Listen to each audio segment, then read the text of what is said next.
आदित्य एक रात गहरी नींद में था। बाहर हल्की हवा चल रही थी और खिड़की से आते चांदनी कमरे में रहस्यमय साया बना रही थी। अचानक ठक ठक ठक दरवाजे पर दस्तक हुई। आदित्य ने देखा कि दरवाजे पर कोई अंधेरे में लिपटा इंसान खड़ा है। धीमी आवाज में बोला, मैं तुम्हारे पास भाव से आया हूँ। याद है स्कूल के समय जब मेरा पढ़ाई में मन नहीं लगता था, तब तुमने मुझे गाइड किया।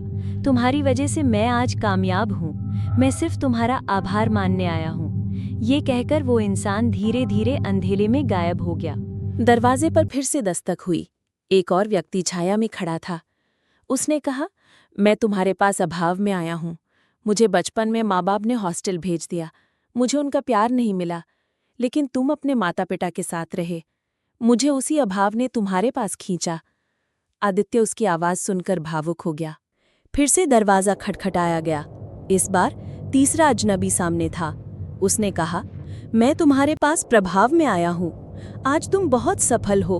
तुम्हारा प्रभाव दूर दूर तक है। मैं चाहता हूँ कि तुम अपने प्रभाव से मेरे बच्चों को मार्गदर्शन दो। ये कहते ही वो भी अंधेरे में विलीन हो गया।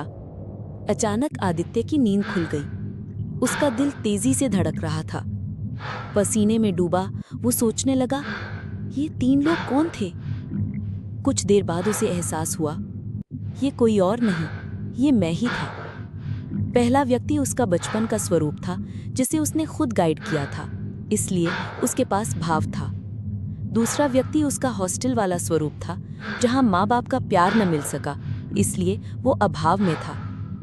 तीसरा व्यक्ति उसका भविष्य का स्वरूप था, जो चाहता था कि उसकी सफलता और प्रभाव आने वाली पीढ़ियों को राह दिखाए। नैतिक संदेश।